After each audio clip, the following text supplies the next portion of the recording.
Menteri Koordinator Bidang Politik, Hukum, dan Keamanan Hadi Cahyanto mengungkapkan terdapat 164 pemain judi online yang berasal dari kalangan wartawan. Selasa 25 Juni 2024, Hadi menjelaskan dari 164 orang tersebut, Pusat Pelaporan dan Analisis Transaksi Keuangan menemukan 6.899 transaksi yang terkait judi online. Hadi mengklaim Satuan Tugas Pemberantasan Judi Online telah mengantongi identitas para pemain judi online se-Indonesia. Ia mengatakan hampir di seluruh provinsi terdapat warga yang terpapar judi online.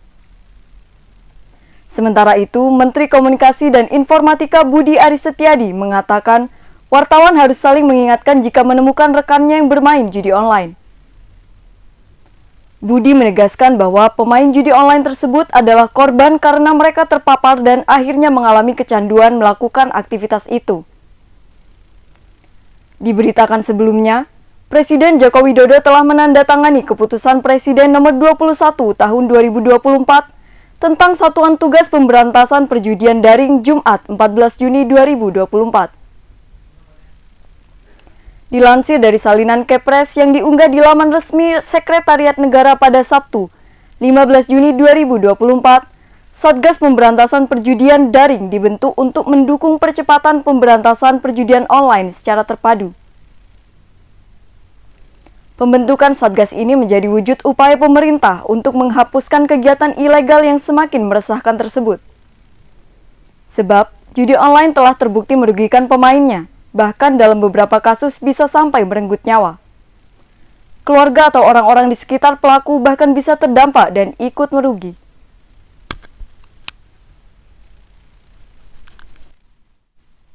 Ya, Pak Ivan. Dari Pak Ivan, Pak Ivan. Sebentar. Saya ingin tegaskan aja apa yang sudah disampaikan Pak Hadi untuk masyarakat ya, terutama ibu-ibu dan bapak-bapak di desa-desa. Kalau ada orang pinjam nama atau pinjam nomor rekening dengan imbalan, jangan dilayani, harus ditolak. Itu nama dan rekening itu akan digunakan untuk judi online oleh yang bersangkutan atau mungkin dijual kepada pihak lain. Dan ingat bahwa orang yang memfasilitasi judi online itu penjara. Jadi ancamannya 6 tahun menurut Undang-Undang IT Pasal 45 ayat 2 atau denda 1 miliar. Termasuk tadi itu, kalau memberikan kesempatan nama dan rekeningnya dipakai, maka itu termasuk juga pelaku. Penyanyi Reza Artamevia, ibunda dari Alia Masyaid, merespons santai tingkah dari calon besannya Lenggo Geni Faruk. Dalam proses lamaran Tarik Halilintar dan Alia Masyaid, ibunda dari Tarik itu menjadi sorotan netizen. Sebab ia kekeh ingin Tarik disebut sebagai haji oleh orang-orang lantaran sudah pernah ikut dirinya haji ketika usia masih 2 bulan. Hal itu langsung ramai hujatan netizen di media sosial yang menyebut Lenggo Geni terlalu gila hormat soal urusan gelar haji.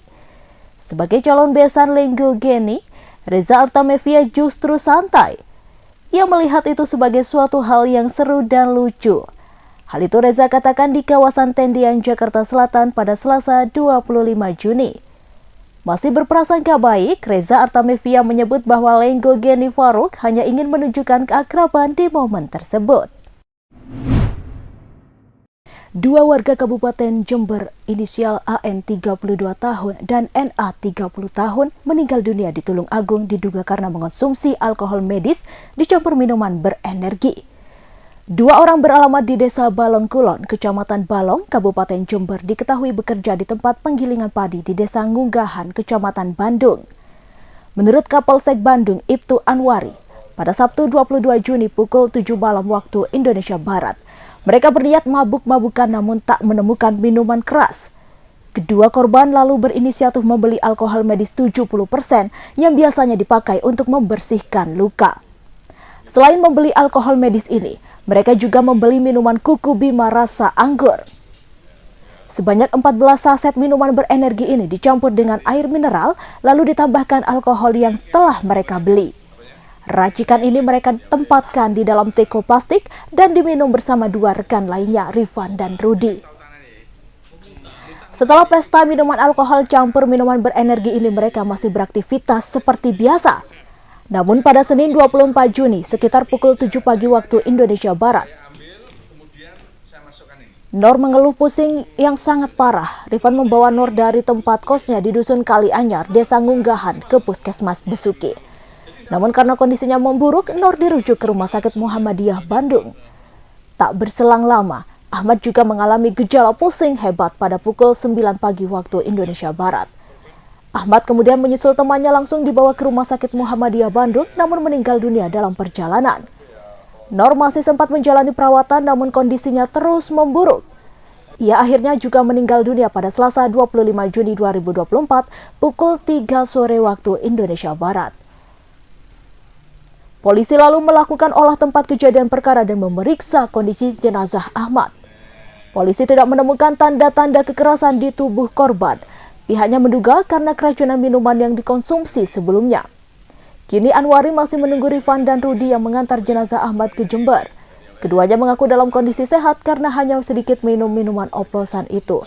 Sementara hasil olah tempat kejadian perkara, polisi menemukan teko bekas tempat racikan alkohol dan minuman berenergi itu. Polisi juga menemukan bekas muntahan kedua korban di tempat kosnya.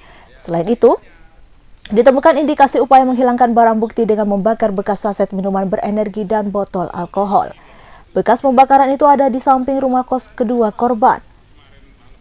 Ahmad dan Nur diketahui baru 5 hari bekerja di tempat penggilingan padi dan produsen beras di Desa Ngunggahan.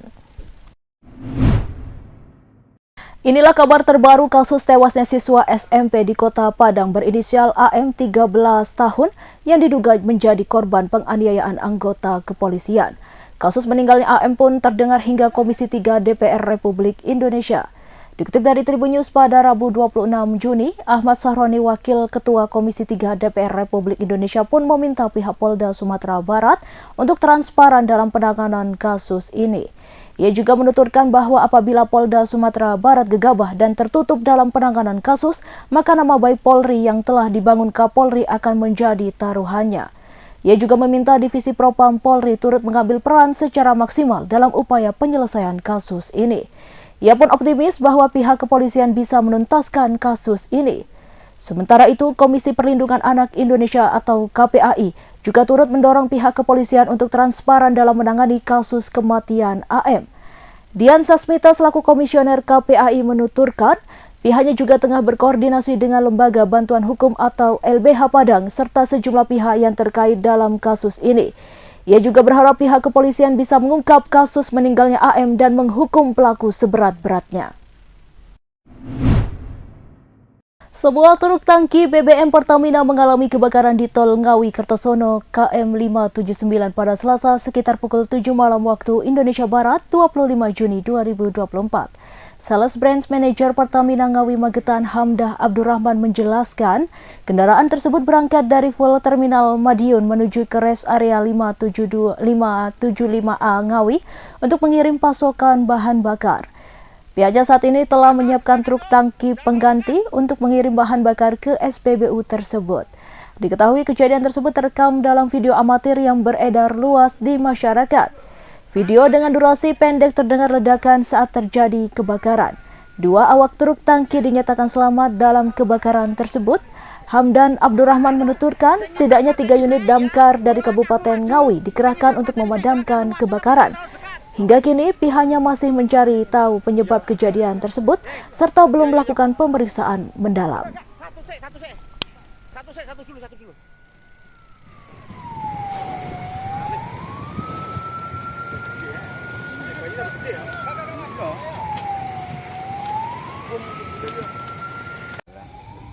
Angin ini sama mobil mana lho.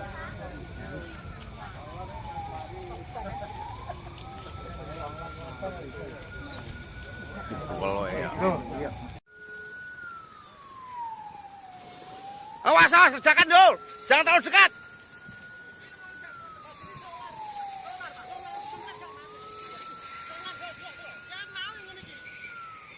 Tahan, Sik.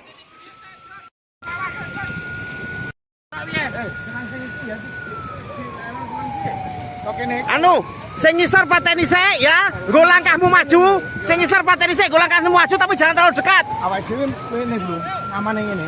Iya. Dah, ya. Hei. Iya. Lagi ya. Oke, Kak. Satu sik.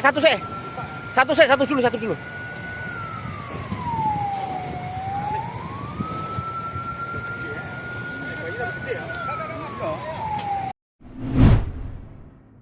Politisi Partai Demokrat Herman Hairun membeberkan kesepakatan sementara parpol yang tergabung Koalisi Indonesia Maju atau KIM untuk Pilkada Jakarta 2024 Selasa 25 Juni. Ketua DPP Partai Demokrat itu mengatakan mantan Gubernur Jawa Barat Ridwan Kamil akan diusung di Pilkada Jakarta dan Deddy Mulyadi di Pilkada Jawa Barat. Namun demikian, KIM menunggu keputusan internal Partai Golkar dan Ridwan Kamil sebab perkembangan politik masih sangat dinamis. Herman mengaku telah bertemu dengan Ridwan Kamil maupun Deddy Mulyadi dan keduanya pun masih menimbang sebelum diusung oleh KIM. Ex-Gubernur Jawa Barat tersebut juga diketahui mulai melakukan manuver agar mendapatkan dukungan untuk mencalonannya di Pilkada Jakarta 2024. Salah satu partai yang sedang didekati adalah Partai Keadilan Sejahtera atau PKS. Ketua DPP PKS Pipin Sopian mengungkap Ridwan Kamil telah menjajaki untuk bisa berkoalisi dengan PKS di Pilkada Jakarta. Dia pun meminta awak media untuk menanyakan kabar itu langsung kepada Ridwan Kamil. Pipin melanjutkan, bukti keseriusan Ridwan Kamil dibuktikan dengan mengajukan proposal untuk menggait kader PKS menjadi Cawagup Jakarta.